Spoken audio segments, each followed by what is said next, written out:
Ena tangata whenua, ena rangatira, tēnā koutou, tēnā koutou, tēnā tātou katoa. Welcome everyone to TRENZ. My name's Chris Roberts, I'm General Manager Corporate Affairs for Tourism New Zealand, and welcome to the Tourism New Zealand seminar session that we traditionally have on the Sunday afternoon for TRENZ.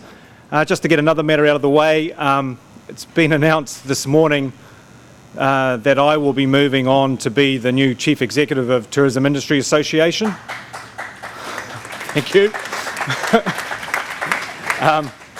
So that's a position I'll be taking up in mid-July, but right now my responsibilities are still with my Tourism New Zealand hat on for this afternoon's session, but I'm looking forward to talking to many of you during the course of the next 4 days about the new role as well.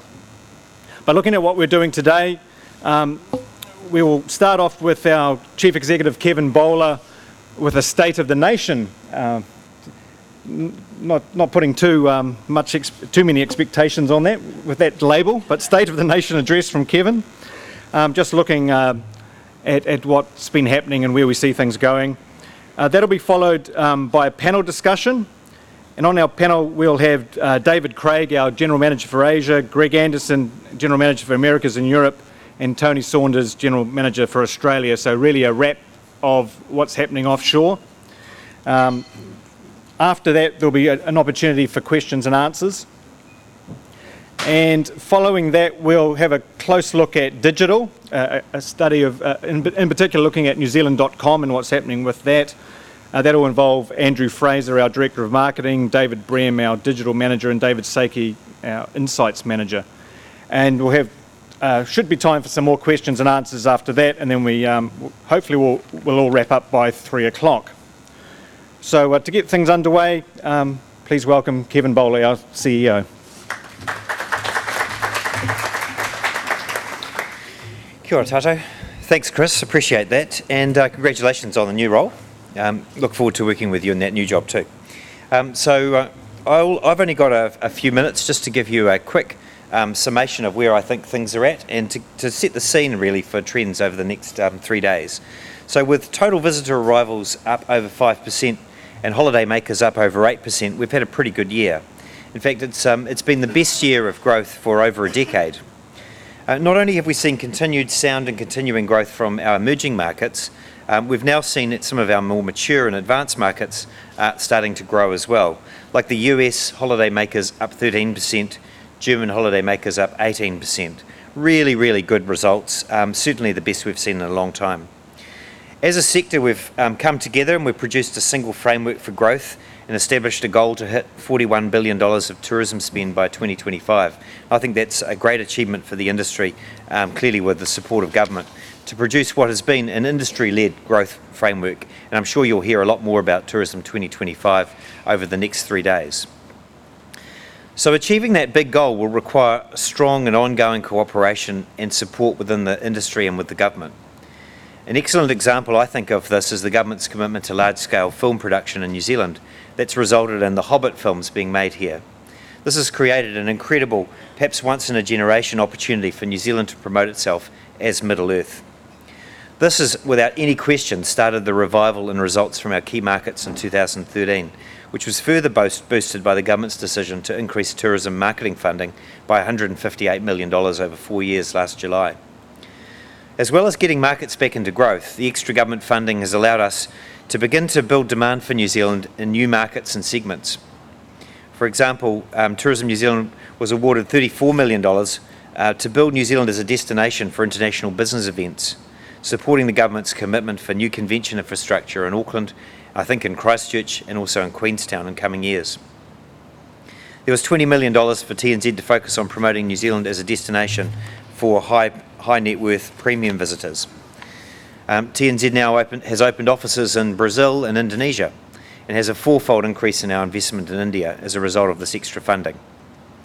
There's extra investment promoting high value special interest visitors like walkers, golfers and people, of course, people wanting to see New Zealand by bike utilising the new cycleway network.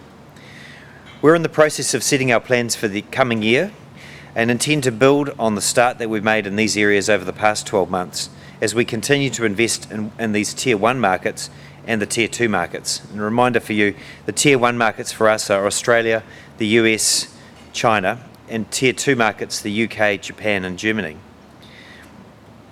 My feeling is the opportunity for us to leverage Middle-earth even more so over the next 18 months will see us move more of our investment into those traditional markets of the US, Germany and the UK over the coming 18 months or so.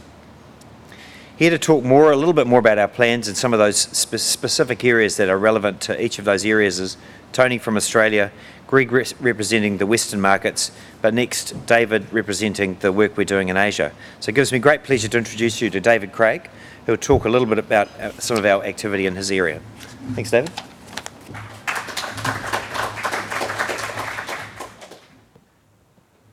Good afternoon. I'm actually going to talk to you mostly about sport and how we use sport in our markets to drive visitation, but also drive preference. See if, can you hear me? Is this working? It is working, yeah. Okay. So the thing that you find, and I'm sure you found it as you travel around the world, is that there is one thing that every market has in common, is that there are loads of people who are crazy about sport. It may be a different sport. If you go to Latin America, it's football in particular. In the Indian subcontinent, we know it's cricket.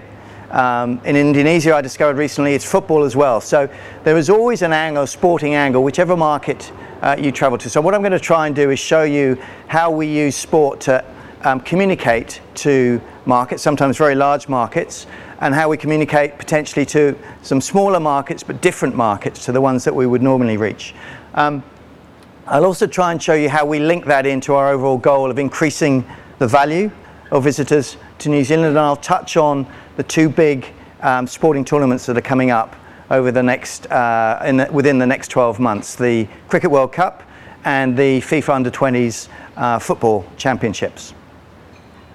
So the question really is, you know, what is the, I can't actually see because of the glare of the thing. What does that say there? Okay. So why does sport matter?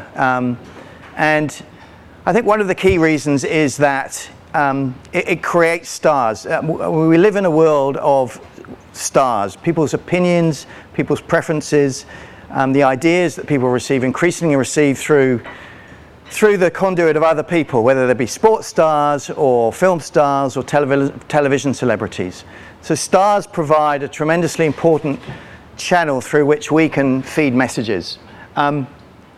Because of the sort of the trend towards star power, there's an awful lot of media coverage of them, front and back page actually. So the conversation in every market is often driven off the back of what stars are doing. And sport itself, very specifically for individuals, creates very personal, very vivid, intense memories of a place, either of the place where they attended a sporting event or of the place they see where that sporting event is taking place. So there's some very powerful ways in which we can engage with potential visitors to New Zealand through the medium of sport. I don't know how, I don't know how well informed you are about footballers. I'm going to test you guys now. Can you tell me who I'm referring to here? He's nicknamed the Flea. His base salary, recently renegotiated, is 30 million New Zealand dollars. That's his base salary, not including endorsements.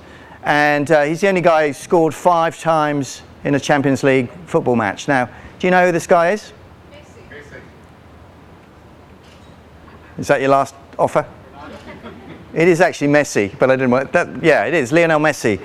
And the reason I use him as an example is because he, back in the FIFA Under-20s World Championships in 2005, that's when he came to world attention. He was player of the tournament there, and he's now, depends whether you're a Ronaldo fan or a Messi fan, he is now the world's best known and arguably best player. So it's an example of how a tournament that some of you may be thinking, oh, I'm not sure that's relevant, actually is potentially going to be the birthplace of one of the biggest stars on the planet. We sometimes, I think, also in New Zealand, we forget a wee bit how big certain sports are in other countries. So we've got three names here. I don't know how many of you are cricket fans. Which one has got the biggest number of Twitter followers, which is a proxy for fame? Anyone tell me who's got the most Twitter followers, and how many for a bonus point? No one? Dhoni. Is that you again? Messi, Dhoni, you're on a roll. Yeah, it is MS Dhoni. He has about 3 million Twitter followers. Kohli has about 2.8, and dear old Dan Carter, who I think is up there along with Sonny Bill, I think, has got 300,000, 322,000. So, we are, when we enter the cricket and we enter football, we're actually entering much, much bigger worlds than we often operate in. And this makes the point about football. These are the leading sportsmen in the world in terms of Twitter followers, and you get a sense. Two of them are footballers, and one of them you probably never heard of, Kaká. Here 19 million, and LeBron James third, 13 million. So cricket and football in their different ways actually allow us to access a tremendous amount of star power. Now, the thing about tournaments and sporting events from our point of view as the promoters of New Zealand to potential visitors overseas is that it's not just about the number of visitors. I think the numbers are being rerun at the moment, but we think that visitors for the Cricket World Cup will be in the order between 20 and 30,000, so not a huge number of visitors. And certainly for the FIFA Under-20s, a smaller number, around about 7,000, I think, is the official number that's being mooted. The point about these tournaments is the impression that they create. So if we look at the example of South Africa, the Football World Cup, which was the previous Football World Cup in 2010, you'll remember that many people had reservations about going to South Africa. There were security concerns and so on and so forth. Well, a very, very, very high proportion of those people who went to South Africa said that they would like to return, would consider returning. New Zealand did an outstanding job during Rugby World Cup. 94% of visitors said that they would like to return, and 98% said that they would recommend New Zealand. So sporting events, as well as attracting the attention of the outside world, they create advocates for this market. And it's quite interesting to see, in fact, that the number of visitors from the main source markets for Rugby World Cup are still going really strong, from the United Kingdom in growth at the moment, Australia in very strong growth at the moment, and France in very strong growth at the moment. So three markets that 3 years ago weren't in such strong growth, arguably partly on the back of Rugby World Cup, are now strongly performing. One of the important things that we do in Tourism New Zealand on the back of a sporting event is to work closely with the media to give them new insights into the country, to give them stories and material to work with to persuade people to visit. Here's an example, and let's face it, the British press can be pretty hard work. Here's an example of the impact that the work that was done with a particular journalist had. In other words, the tournament opened his eyes, and through his writing, a big audience to aspects of New Zealand that he didn't know about at all. So these tournaments provide a tremendously important opportunity for us to create new perceptions. Right, so two main ones, as we've said, Cricket World Cup and the FIFA Under-20s. In the case of Cricket World Cup, actually a massive broadcast audience, largely because of the size of the Indian subcontinent, so potentially about 1 billion. So that provides us with a real opportunity to access a market with messages that we wouldn't normally easily be able to do. And in the case of the FIFA Under-20s, in particular in Latin America, markets that we don't and haven't traditionally spoken directly to, they take this tournament pretty seriously. Right, talk a little bit about some of the details relating to the tournaments. Firstly, Cricket World Cup.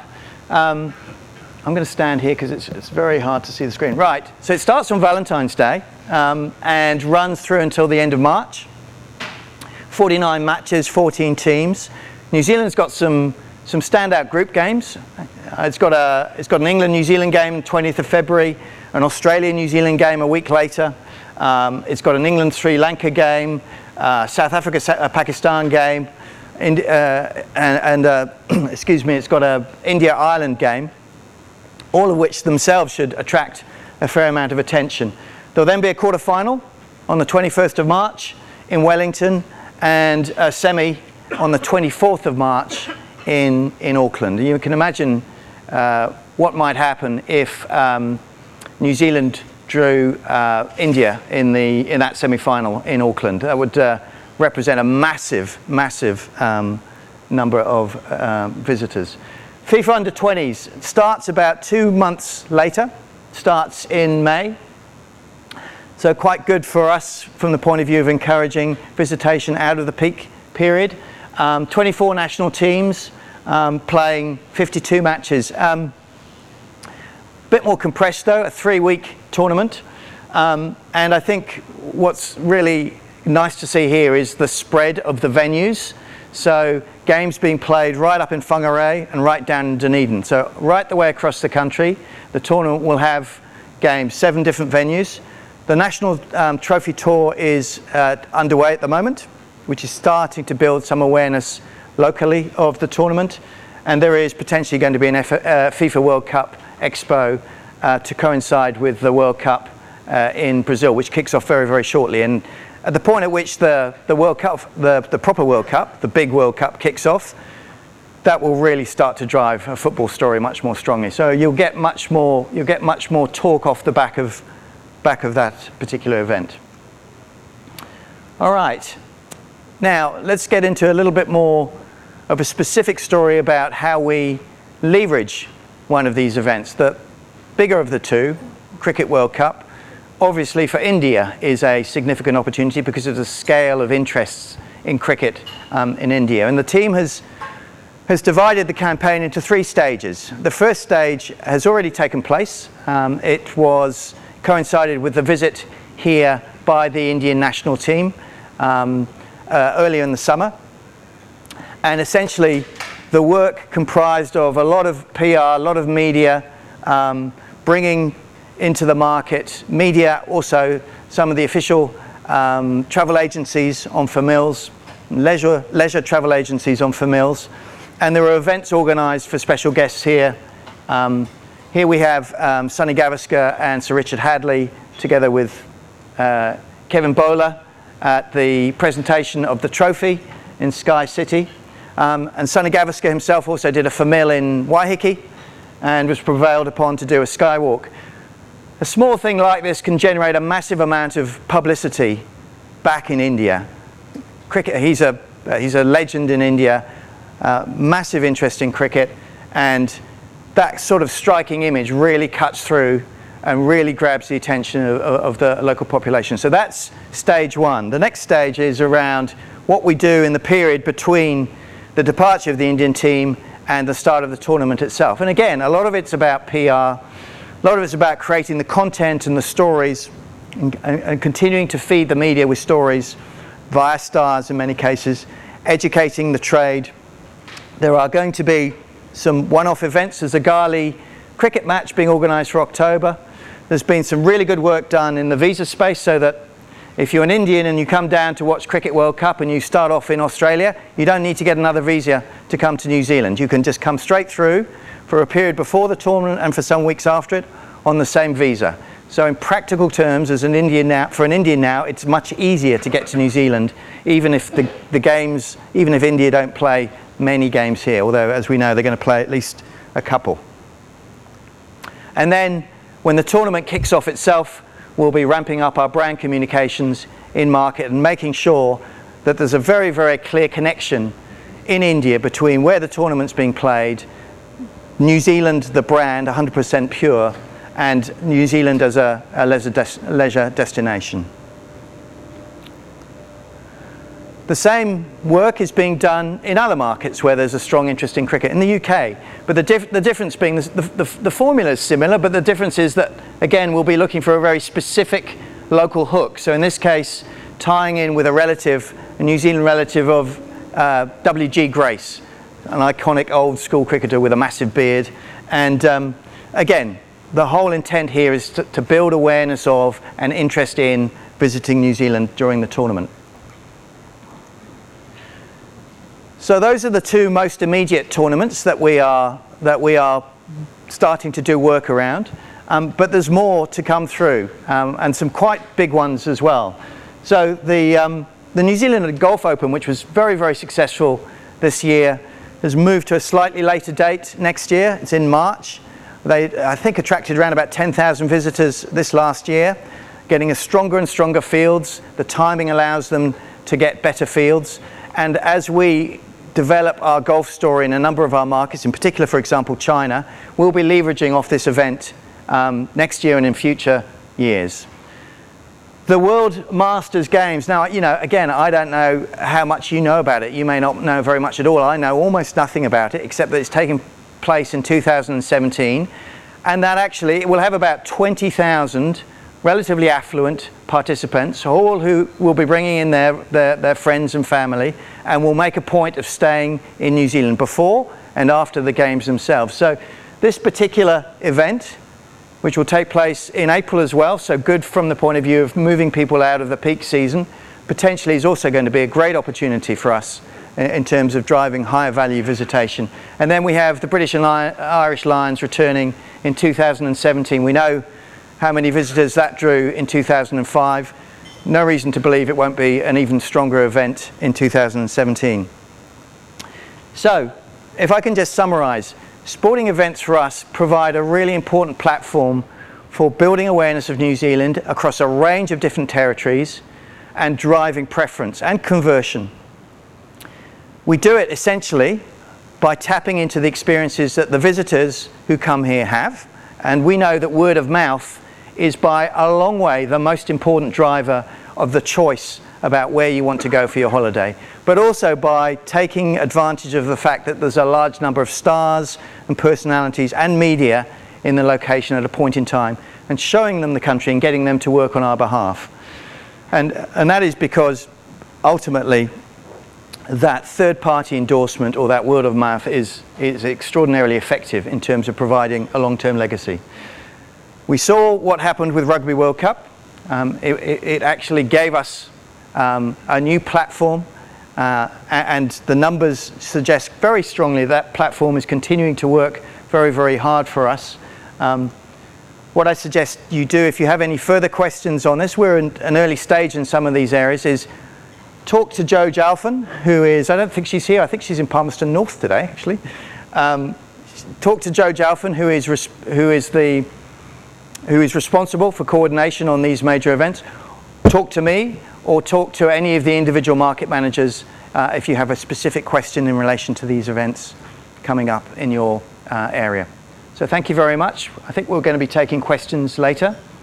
I'm now going to hand you over to Tony Saunders, who is going to be talking about training and for mills.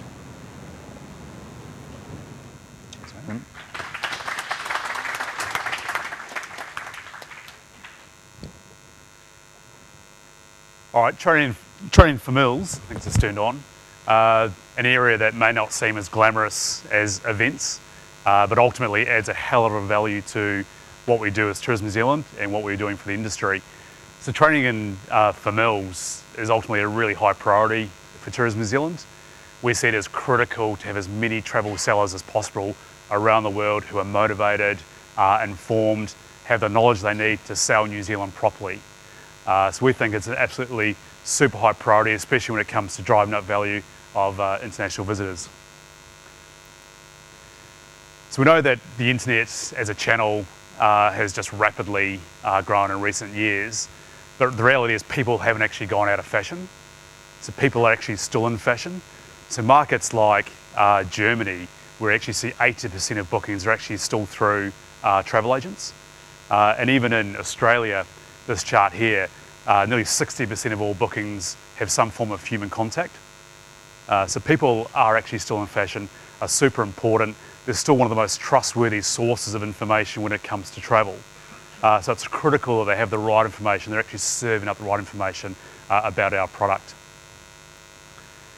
Another big reason why we're actively involved in this space is just the sheer value that comes back and the sheer the profitability that we've seen through a lot of our partners. So this is an example from the Mega Famil out of North America and Europe last year.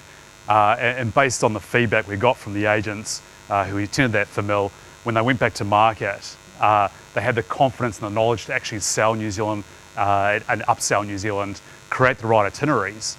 And we're actually able to get sales numbers out of those agents. And from what we could see, the return on the investment, the cost of actually organising the Famil, the return was fantastic.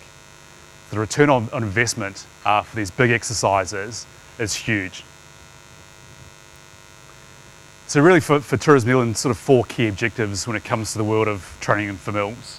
The first one is increase knowledge and drive awareness. So I know if I come to Auckland, I've heard about Waiheke Island, but what else is there to do in Auckland? What else can I sell around the Auckland region that's going to be important to customers in my market?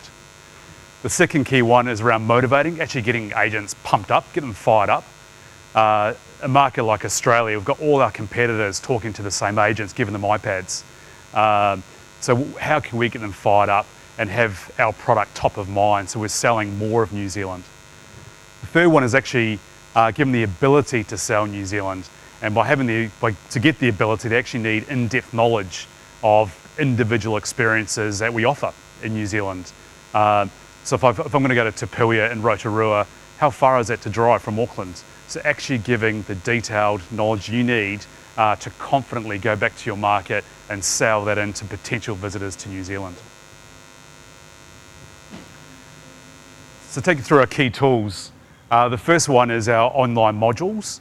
Really cost-effective way to serve up great information to travel sellers around the world that informs them quite quickly. And it's very flexible, it's very convenient.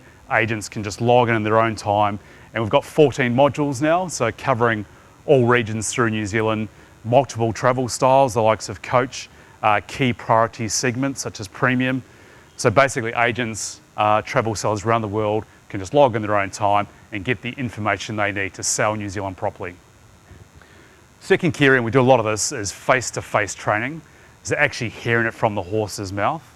So we do a lot of this in various markets where we'll train retail agents, wholesale agents, product managers, and giving detailed information around what they're actually going to be selling to their customers. So a good example of this is we do a lot of this with tier 1 conversion partners in a market like Australia. So it sort of makes sense to actually, before you go and promote a region of New Zealand in Australia, to actually train the agents around what's to offer in that region before that activity goes into market. So once we start advertising a certain region, that the agents actually have the knowledge to sell it confidently and therefore upsell more people to buy more of New Zealand ultimately. Famils, a huge amount of value out of Famils. So, for providing FOC or providing a discount, ultimately you will get that value back. So by having multiple advocates around the world with that in-depth knowledge of your experience is incredibly valuable. You will get that value back. Some really good recent examples over the last year or so.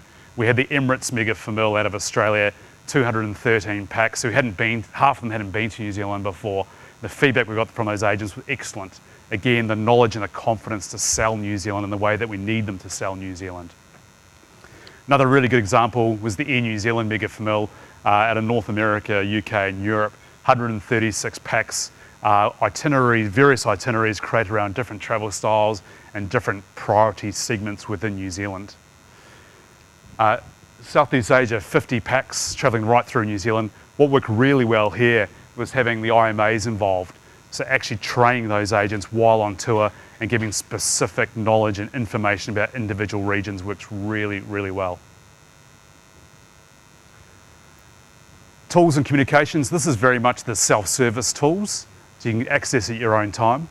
So websites, again, incredibly efficient way to reach multiple travel sellers, especially those spread out over vast geographical areas. So markets like the US, where you've got a lot of independent travel agents dotted over the country, you can actually have them tune into a webinar and learn what they need to find out about New Zealand. So incredibly efficient and quick way to reach a large audience. The Explore New Zealand program, excellent way to assist self-for-mills. So actually providing those discounts on travel, hospitality and attractions actually gives an incentive for agents and travel sellers to go out around New Zealand and self-for-mill themselves to give them the experience and the knowledge they need to go back into market and sell New Zealand properly.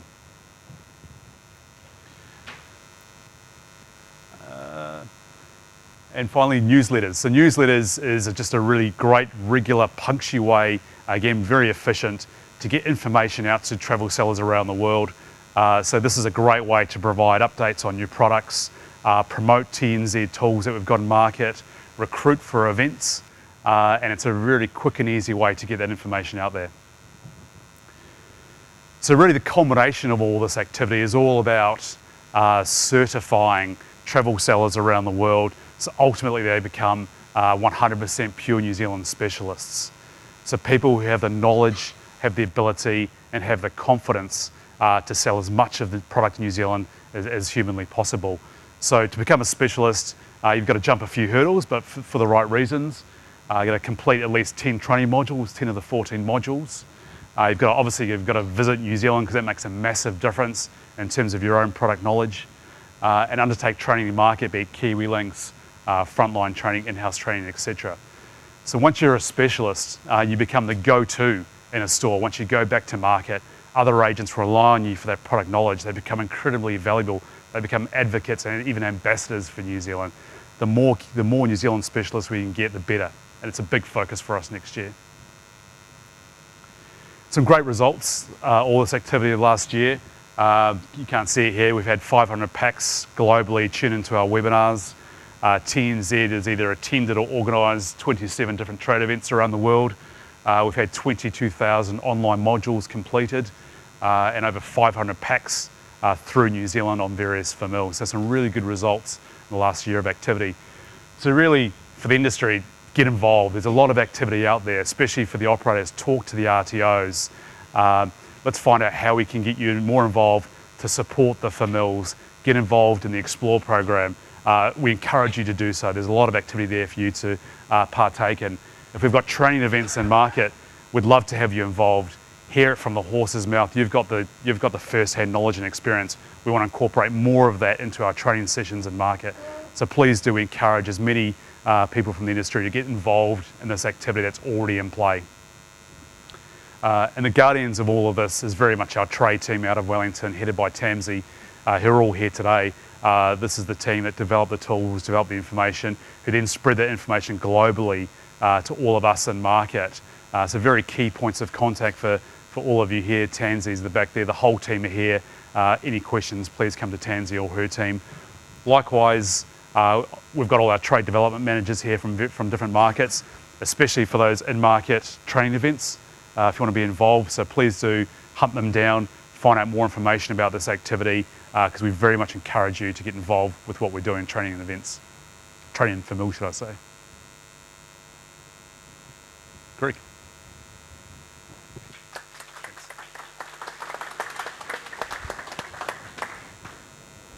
Thanks, Tony. Kia ora. It's nice to actually share the stage with a couple of newbies this time. It's particularly nice to actually have someone come from the marketing side of our business and talk about trade training. Thank you for conceding that. So I'm a little bit concerned that we have someone who supports Southampton talking about football.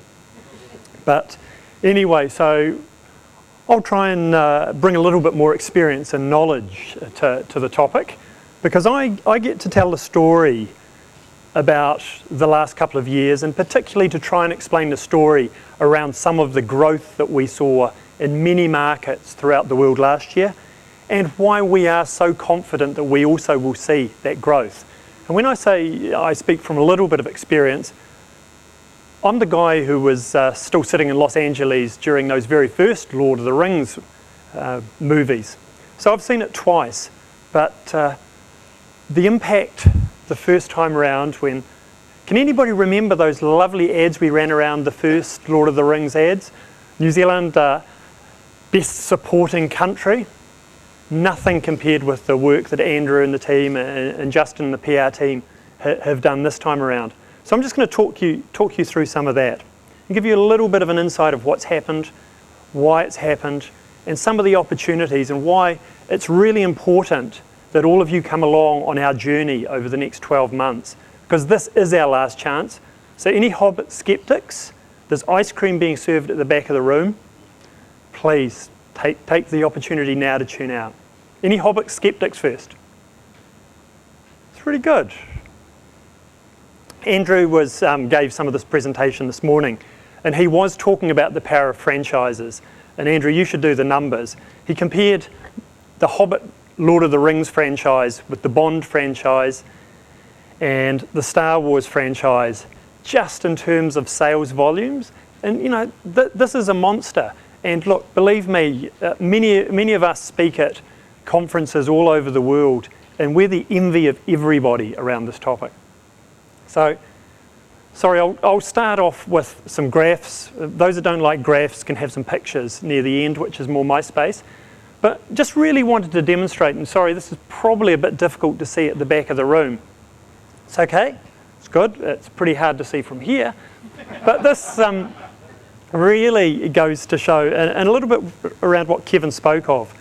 I was the one that was embarrassed in front of the board coming in to explain why the United States was so strong, when a year ago I'd argued for about, 1.5%, Kevin?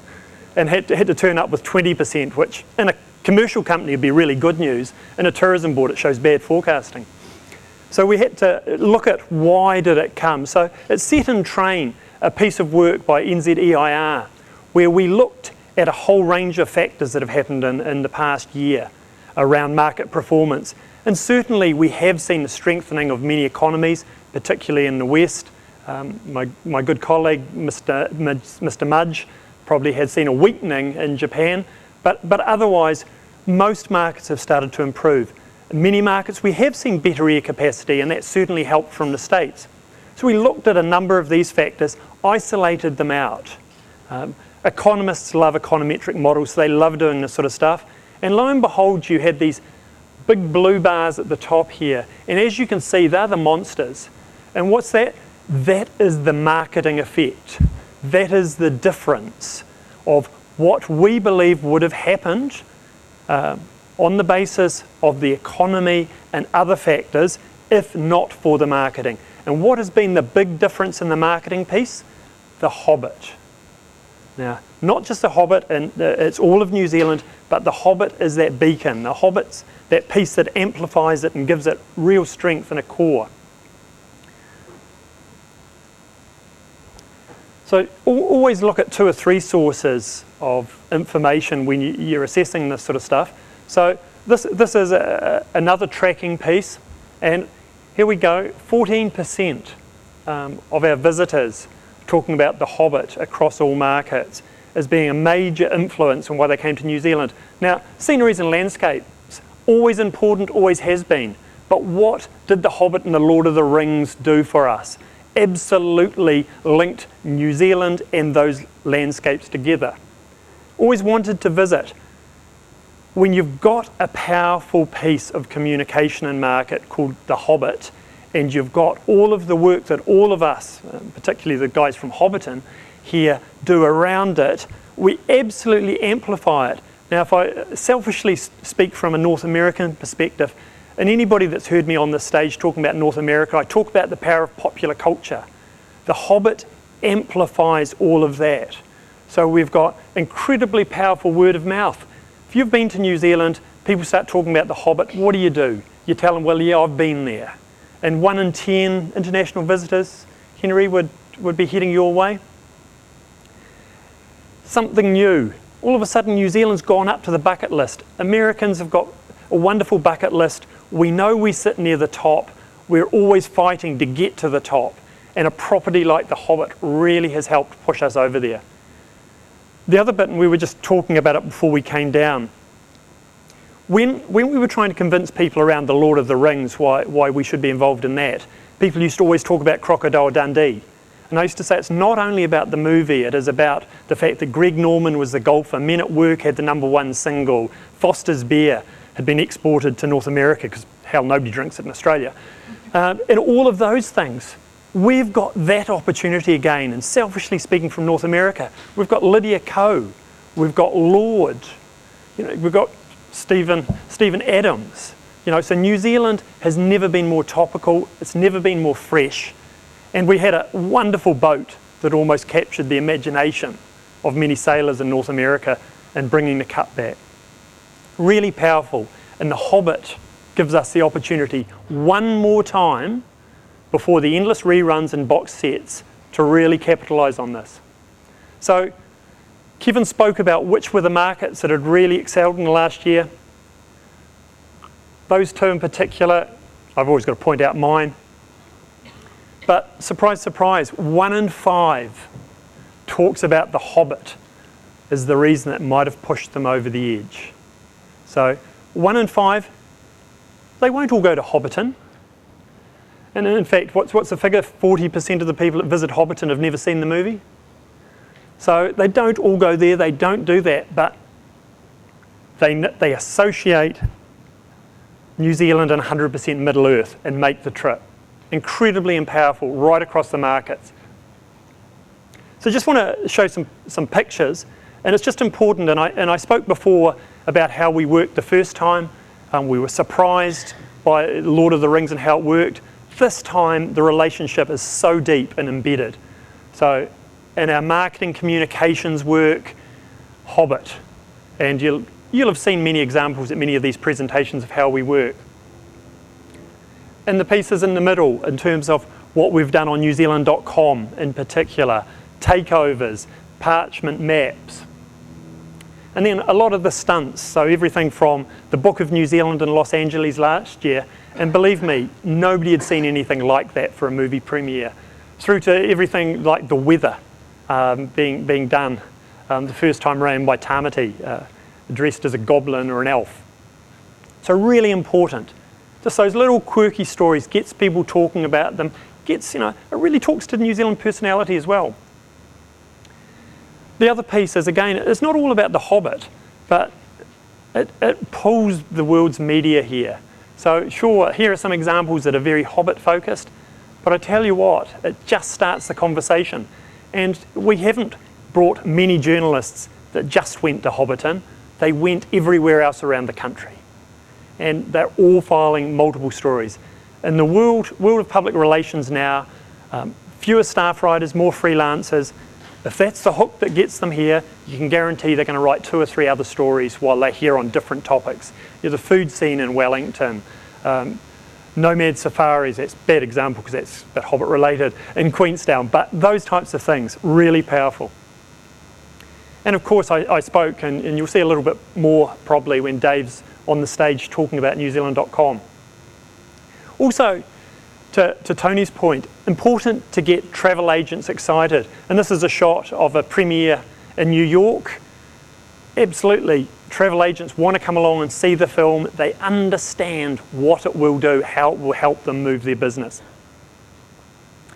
Not quite sure Fush and Shups, I really never get that one, but anyway. And then finally, things, and this is a tactical piece with Air New Zealand. And this is important for 2 things. Not only does it show sort of on the ground what happens and how important, and this was, I think, this is either their Manchester store or one of their London stores, but this line here, Journey to New Zealand. We have really, in the last 2 years, had a really strong focus around locations, but our focus as we go through this year's communication, and Andrew might talk a little bit more to this when he's up, is really about journeys through New Zealand, so journeys to Middle Earth. So really linking it together, because New Zealand is a touring destination. We absolutely need to infuse that around, and that will be our legacy around these movies. So it's our last chance. Let's make that really good. Now, just because I was scared there'd be some Hobbit skeptics, and if there were, they've probably finished their ice cream, I just wanted to talk about a couple of other pieces that also have been important in driving numbers in the last year.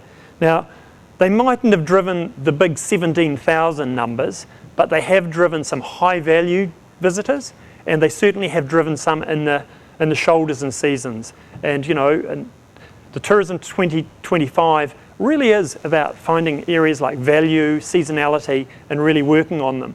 So I just wanted to talk a little bit here about business events. Nice shot in Auckland, and all 3 of us have had business events team members embedded in our teams through Asia, Australia and North America.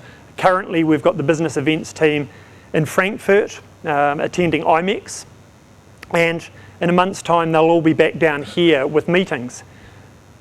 I think the change in the space of 2 years in business events, and it shows how we've really stepped up activity, is last year 19 international buyers for meetings. I think it's forecast for 54 this year.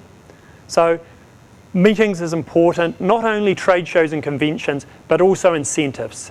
So don't sit back and say, I'm not a part of the business events market, but think about how you can potentially get into that incentive market. So just some examples. Here are a range of examples of where we're working in a marketing communications space in this area, and also a lot of trade shows, as I've mentioned. And the other area is premium sector. And again, we've all had people put into our teams. Well, Ben Chapman's just moved up in the last couple of weeks to join David's team in Asia. I've got people in both Los Angeles and in London. Currently, both of them are escorting high-end famils around New Zealand with luxury agents. Stephen Marshall, many of you might remember from AOT. He's every bit as difficult in beating every cent of value out of travel agents as he was out of many of you as suppliers during his AOT days. So I see a few nods. And he's got 17 agents down here that individually booked $35 million worth of travel in the States last year. So they worked hard to get it. In fact, he's shameless. He had the Prime Minister welcome them on film at the Koru Club in Auckland on arrival, which was pretty good. So a lot of work going into this sector. Just an example, a lot of trade shows around the world. This was last week, in fact, in Sao Paulo. Had to have a plug for the Brazilian office. So a lot of these going on. Sao Paulo, we've been there 6 months, inundated, full appointment schedule, all talking about honeymoons to New Zealand. New Zealand's new, New Zealand's different. A lot of dual destination to Australia, so thank you Australia for taking an enlightened view on e-visas. So some real opportunities. And like youth, this is a global opportunity, and when you look out to the work, for instance, Air New Zealand are doing with Singapore Airlines, opportunities to just pull out of all of those markets. Also an opportunity in terms of super yachts. And I think anybody in Auckland's seen what super yachts can do over this summer season. So just summarise, what can you do about this? Please, this is our last chance. Understand the opportunity. We know all of your product's not about Hobbit, but talk to your regional tourism board, talk to us, talk about your inbound operators, about how you can be a part of that and understand how it is represented, not only on our website, but in our product, in our training, in areas like that. And importantly, you've got a big job to do in educating your sellers in the next couple of weeks, making sure that they understand what a big deal this still is for us. Kevin made the lovely point this morning in saying marketers always get tired of their own marketing before their audience, and that's the case with this. So, don't be ashamed if we're pushing a little bit more around Middle Earth. It is important for this next year. So really adapt to the opportunity. The Hobbit is just a hook to amplify the New Zealand message. So just if you're not Hobbiton, doesn't matter. But if you're Rotorua, think of the people that are coming to Hobbiton and how you can use them, or Hamilton. It's important. Tell relevant stories. The thing I have been disappointed about during the Hobbit is when I travel around New Zealand, I don't get all these lovely stories that I used to get during Lord of the Rings. Everybody seemed to have a Lord of the Rings story back then. People don't have Hobbit stories, So think about it. It's important. And storytelling adds so much depth to your product. So really think about it, and how does it enhance your regional story, particularly as we move into this journeys piece. So, look at the regions that are between real Hobbit icon areas. Think about how you can be a part of that. Okay, and look, what will success look like for us? It's amplifying the New Zealand message, and we'll be going hard around it. It's just like Cricket World Cup, just like the rugby tours and the football. we will unashamedly be pressing hard, as Kevin said, particularly in the markets that have responded to this. It will increase value. Tourism 2025, it will increase value. And also things like business events and premium add value. It will address seasonality. Look at the German market. 75% of our market used to come within 3 months. The prelim arrivals for last month are showing a 44% increase out of Germany. May not come through that big when we get the finals this week, but this is a classic example. People are interested, people are motivated, people are enthusiastic, people know about New Zealand. Help and share with us in building this Hobbit legacy, and please capitalise on this opportunity. Thank you very much.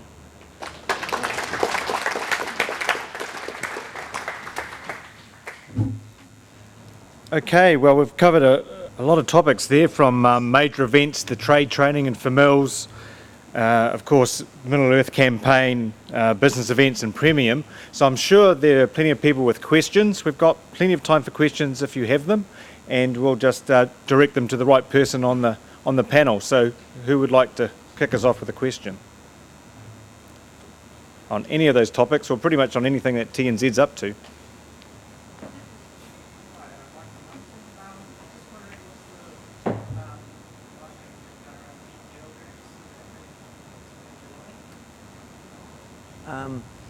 That's a good question, actually. Can you hear me?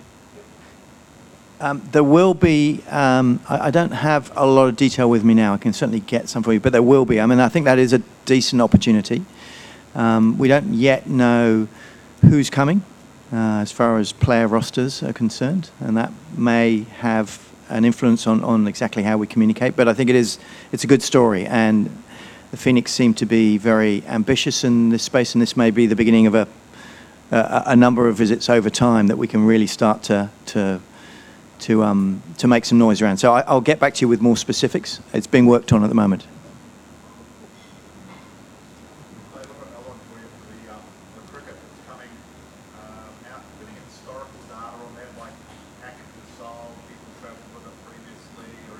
For the previous Cricket World Cup, again, we can dig it out. I don't know if anyone around that. Greg's been around long enough, you should know.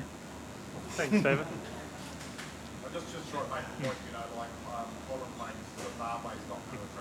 No.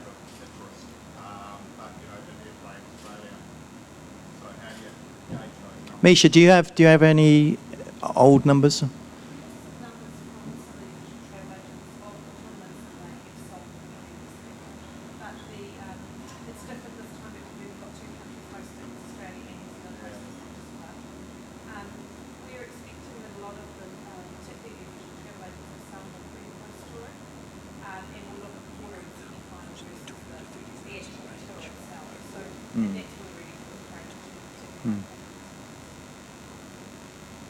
Yeah, I mean, as I said, we're expecting around 20 to 30,000 visitors in total.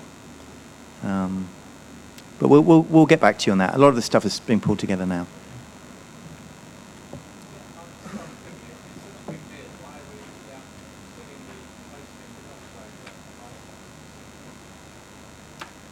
I have no idea, but I suspect that's... I think the alternative would have been just in Australia. Just Australia, yeah. Yeah. I mean, we would have liked to, obviously we would have much preferred to host the whole thing, but given the cost of hosting something like that and the television and the size of the stadiums, Australia is always going to get the bigger bite for something as large as cricket. And I think that was the point, one of the points that David was making, is that, you know, sometimes our frame of reference is like rugby. And in fact, with cricket, it's like a factor, massive factor bigger than anything we're used to. So only really Australia has the stadiums that could cope with the semis and finals.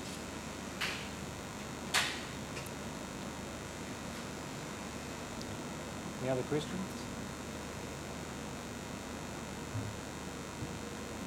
Must be all clear to everybody what TNZ's up to. Well, that's fine. We can move on to our next session, which is a digital focus. So I can thank our panel and Kevin. They can depart now, and as you know, they'll be here for the whole time, so plenty of opportunities to grab them one-on-one and have a chat as well. Thank you, guys.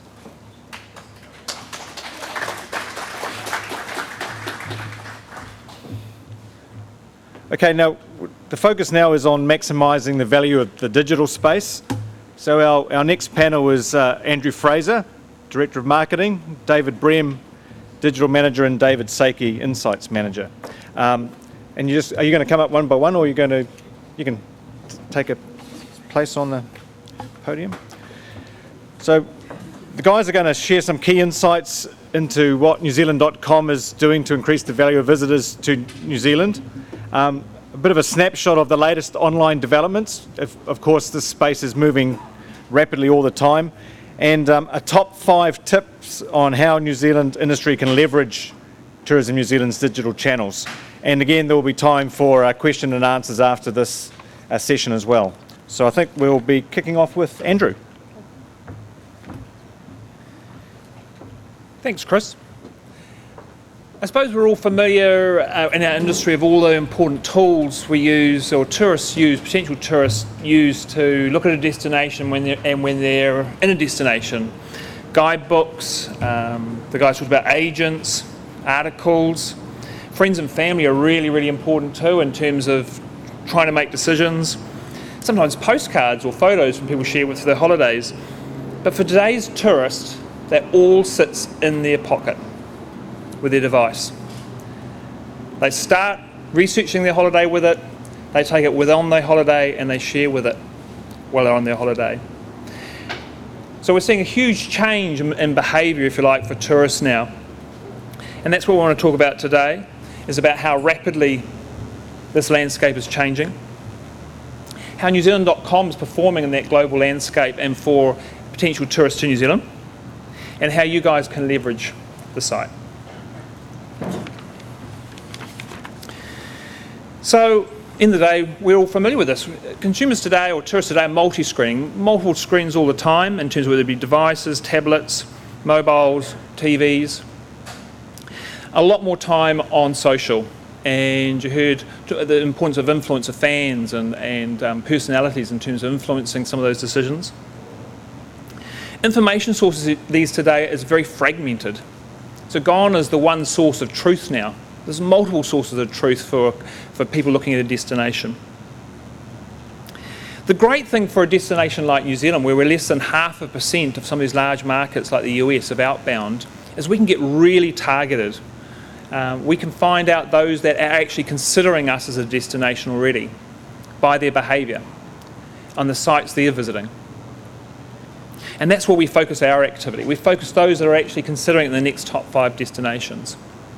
And I was camping last summer down the top town of Wanganui, lovely camping ground down by the river there in Wanganui. And we put the family to bed and the kids to bed, and my wife and I were sitting up for a nice glass of wine to look out over the river, and there in front of us was a camper van.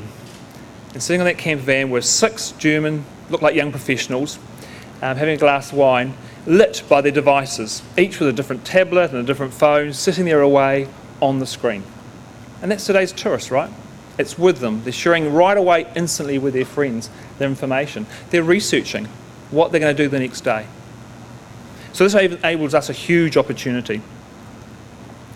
And we're seeing that with NewZealand.com. Currently we have 20 editions globally in 9 different languages. Currently we're tracking about 18.4 million visitors. We'll crack 20 million this year, visitors to that site.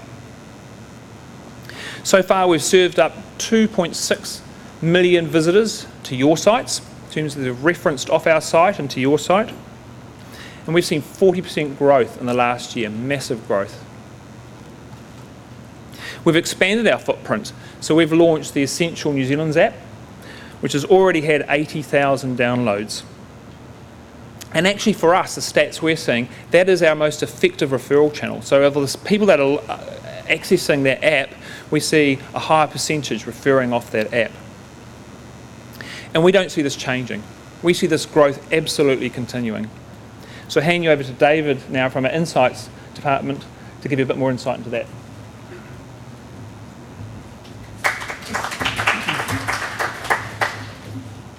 Thank you, Andrew. This is a topic which I'm very passionate about. This morning I was rehearsing in front of my 2 kids, and at the end of my rehearsal, my 4-year-old looked at me with a very pained expression on her face and said, "Daddy, that was very boring." So she put me in my place very quickly there. But what I want to talk about is that trend that we're seeing with consumers, that preference, that increasing preference for the mobile device, which Andrew's kind of talked about. And the chart I've got up here is from newzealand.com. It's a device type report in terms of our traffic to newzealand.com. So you can really see very evidently there that convergence that we're seeing and the traffic coming to our site. Can you hear me okay? Oh, yeah, cool. In terms of desktop traffic, which is more traditional traffic, to the mobile traffic, which is smartphones, tablets, okay? So we're seeing that growth in the last 12 months, it's happened really quickly. And based on the behaviour that's happening now, we think that within the next year, key markets like Australia, which is obviously our biggest market, it's also very advanced in terms of their smartphone penetration. We kind of expect this mix to get to about a 50-50, okay, which has really huge implications on newzealand.com and I guess on the industry as well. So the important thing, I guess, for us, obviously, it's the importance of our responsive design site. It's the importance of the content we're serving up, ensuring that it's suitable for all the different devices that people are using to access our site. And obviously it talks to the opportunity for you guys and for the industry. If you don't quite have that mobile ready site, then newzealand.com does represent an opportunity to really quickly and easily get your content up in front of the audience who are on their mobile devices.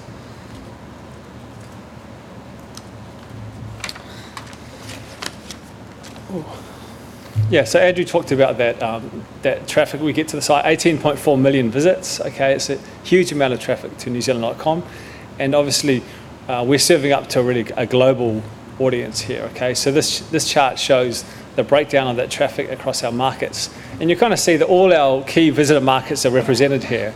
We've got China, we've got the US, we've got international visitors in New Zealand who are using the site and the app to get around. We've got Japan, UK, Germany. They're all represented there in terms of the traffic. We're also seeing our emerging markets come through now. So you've got Indonesia, Latin America,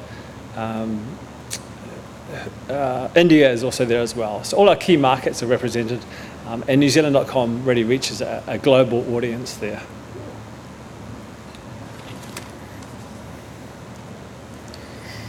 The other thing we see is that newzealand.com is relevant to consumers across all the stages of that travel planning process. Okay, so this data here is based off survey data. We just run a survey off newzealand.com. Okay, and what this tells you is that when consumers are coming to the site, they're all in sort of different stages of planning their travel. Okay, so from the initial kind of dreaming phase where they don't actually know where they're going on the next holiday, but they're really trying to decide on their next destination. So this is all about creating ideas and getting inspiration for their next trip. Okay, we know the site performs really well here. 70% of visitors to the site said that they feel like they're more likely to want to visit New Zealand after coming to newzealand.com. Okay, then there's that next stage where we know they want to come and see New Zealand, but they don't quite know enough about the country. And here they're really looking to understand what New Zealand offers as a destination. And we know here that newzealand.com performs really well. 90% of visitors state they feel more informed about New Zealand as a result of coming to the website. So they're starting to learn about the experiences, about the type of holiday that they'll have in New Zealand. Okay, and that would give them confidence to move into that next stage, which is all around booking, planning. And that also extends into the time when they're in New Zealand. Okay, so here this is where the site says up 2.6 million referrals per year. Okay, so really effective there. And even post-trip, so people are coming back to the site after they've had the holiday in New Zealand. They are reminiscing and they are thinking about the next trip. They're starting to plan for when they come back to New Zealand. Okay, so newzealand.com there, it's serving these consumers in different stages of travel planning, but all very effective at each stage.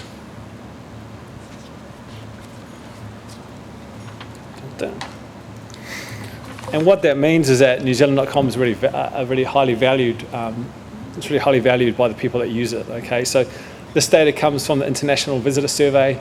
It's an exit survey of visitors to New Zealand, and we ask them about the information sources that they use, and get them to rate out of 10 in terms of usefulness. Okay, so We know that we're not the only source that visitors use in terms of planning their holiday. Okay, so there's a recent survey here by Millward Brown. I was just reading about this the other day, and it studied this path to purchase. Okay, the path to booking a holiday, and it talked about on average a visitor will visit 38 travel sites. Okay, in that planning process. Okay, so we know that NewZealand.com is not the only source that they use, but we know it's a highly valuable source. Okay, so they're going there, and it's really shaping their holiday in New Zealand.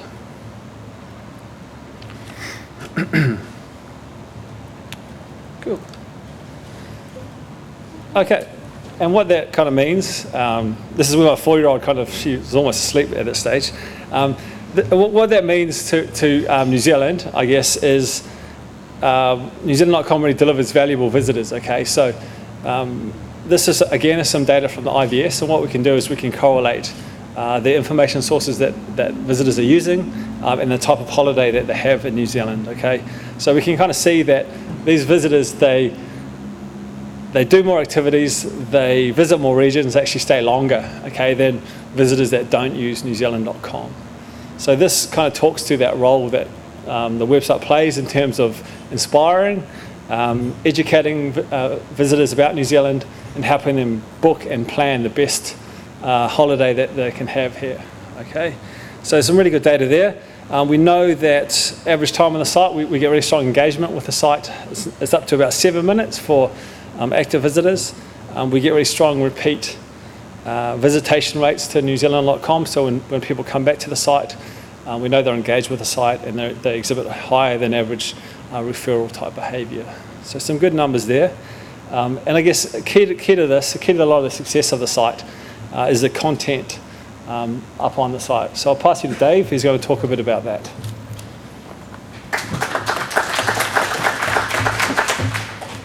Hi everyone. This is, I guess, a real collective success story, because if NewZealand.com is driving high value visitors to New Zealand, it's your content that is helping to drive that, which makes sense, right? We all want people who are staying longer and spending more in the country. And those of you that have been in the industry 3 years plus, you'll remember in 2011 we rolled out what we call an open content model onto the website, where tourism businesses, New Zealanders, and travel experts can provide their opinions and their recommendations on what's going to make up a great New Zealand holiday. So it's very much your content which is helping drive this value and helping drive these increase in visits as well. We've really got a wide-ranging resource now. Certainly it's a much bigger beast than the site was, say, 5 or 6 years ago, and highly credible. And those scores that Dave talked to out of the IVS showing how much value people who do visit the country find on and from NewZealand.com once they've been through. There's still 3 really simple ways that the local industry can contribute to the site. There's business or product listings. Then we have articles and travel offers and travel deals. There's often a bit of a misperception around the travel deals. It's not about putting your biggest or best discounts on the website, but it's certainly a way for you to talk through any special offers you do have, as well as price points. And the really cool thing about this volume of content, we've got 3,000 to 4,000 articles now, high proportion of those written by people who are exhibiting here at TRENZ, is that when we at TNZ are making improvements around the speed of the website and search engine optimization, it's just making it more and more effective of getting your content in front of the eyeballs of potential visitors to New Zealand, as well as those people who have already booked and who are in those advanced stages of planning. Our focus is twofold. It's about finding more and better ways to match consumers with the right product, to learn more about them before they hit our website, so that we can serve up relevant product, the right place, at the right time, on the right device to those consumers, to advance and improve the efficiency around the referral rates on the site. But it's also about making it easier for you to manage products and listings as well, and there'll be further improvements rolled out to the operator database as well as the NewZealand.com platform over the next 12 months.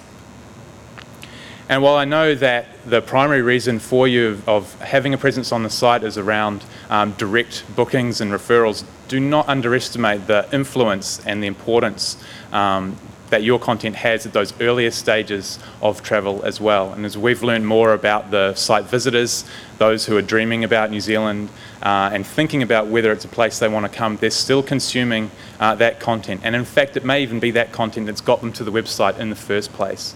So things like prices are a key decision point, and the deals and the business listings that you have help people shape up exactly what a New Zealand holiday is going to cost.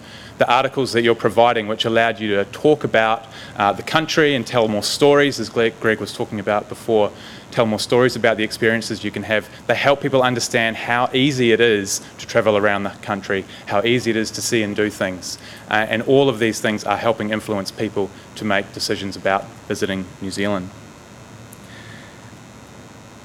Because of the importance, I suppose, of having a clear strategy as an operator around these 3 different content types, I'm just going to share a couple of case studies. We keep, we don't keep an eye on all 4,500 accounts in the operator database, but we keep our eye on a big sample to understand what's happening across different industry sectors and what might be working and not. So I've just got 2 typical kind of examples to share with you. I've got, if it's visible, effectively year-on-year performance. So we took the high season 3-month snapshot across business listings, articles and deals for 2 operators and just compared growth, hoping for growth, and we found some. So these demonstrate both a new operator as well as quite an established one. So operator 1 down the left-hand side, new to the New Zealand tourism sector in transport, as it happens, and basically just really starting out. Trade ready, great product, had a business listing on newzealand.com, didn't write any articles and had a couple of travel deals. And year on year we've seen about 400 more referrals to that operator across those 3 content types over the space of 3 months. And it's not just the business listing that's performing for them, it's also clearly their articles. There's about 120 referrals in there alone from just a couple of articles that they've provided that are meeting the needs and answering questions that consumers are asking in the dreaming and planning phases. Compared to operator 2, who are a really established operator exhibiting here at TRENZ this week, whilst their business listing has only grown a fraction in terms of its proportion of referrals that have been driven to that website, they've still seen close to 100% increases off their articles and deals. And we know that that's really, not a matter of having volume, but looking at what's performing, what topics am I writing about that are clicking through to my site, what type of offers, what product within my suite. Is it percentage off? Is it price point? What's working for me to get that visitor to come through to my site? Because once, of course, they're with you, then you have opportunities to develop relationships with them through social, through e-marketing, through retargeting, etc. So it's a nice story, I think, to sum up that even in what is quite a comprehensive national database or directory of tourism providers, that new players can come along and still grow whilst the industry is buoyant, which is great. And it established operators understanding that the articles and deals that we provide on top of the business listings, I guess, provide you with ways to have more impressions, more brand impressions across the website over time. And those brand impressions are incredibly important. Dave showed you how many, the proportion of visitors that are using the site with the intent of booking something being around about 15%. But certainly those that are in those planning stages, the FIT visitors or semi-independent visitors who are looking at, what should I fill up my holiday with? Those brand impressions, your logos, your great photos are going to be doing the job through articles and deals earlier on in the cycle. So finally from me, just really in practical terms, what might this mean for you? And how to how to leverage the platform. Remaining timely and topical is increasingly important. Timely in the sense of understanding what those dream, plan and book cycles are for visitors from priority markets that you might be targeting. And we do see different cycles from Germany compared to Australia, for example. Of course, Australia is always on the go, seasonality not so much of an issue. But making sure that if you are producing user-generated or user-contributed articles, think about topicality as well. I'm not sure how many of you thought about the royal visit recently and what an opportunity that might be to contribute some content to our platform, which ranks really effectively in Google and other search engines, so that your brand and your point of view and your voice can be found in a really timely manner. Images still sell, and we know that you guys are producing and investing more in imagery and video content too. So please don't forget our platform when you are doing that, to ensure that the international reach that we have, you're putting the right first impressions out there to potential visitors. Translated content represents a way, I suppose, to have some competitive advantage in both emerging markets and particularly in Asia. Still provide the ability to have business listings translated into simplified Chinese, Japanese and Korean. But don't forget about articles too. It's actually quite an uncluttered space. It's obviously an investment in your time and effort to put some content out there, but it is an uncluttered space, and any content that you are contributing in English, do think about that opportunity across other markets too. Factor in the mobile experience. We know that it reflects on newzealand.com when we're handing off consumers to your sites when they're not mobile optimised. We want to make that transition as seamless as possible, and of course it makes complete sense that the more seamless that transition is from a user experience perspective, the greater the opportunity will be to close that booking, close that sale, and indeed just to enhance your own reputation. So if we've got 50% of visitors out of Australia visiting newzealand.com on a mobile device by the end of this calendar year, half of those referrals are going to be on a mobile. So if there is any advice or experience in our early days of mobile optimisation, please don't hesitate to ask. And of course, do think beyond newzealand.com. We aren't able to report exactly on the reach of your content beyond our site, but we have a number of syndication partners where the business listings and deals are syndicated too, both here in New Zealand as well as overseas.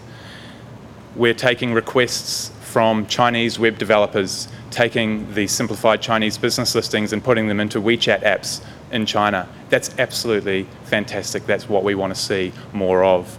So white labelling content for travel seller websites and just enabling the web development community to take this content and run with it is going to mean that your content has much further reach than we can talk about here in terms of our 18 to 20 million visits. So I think that's probably 5 key tips in terms of maximising your return on investment at the moment as it stands based on what we know. We know that investment is not a financial one, but it's certainly your time. We do appreciate that. So thank you.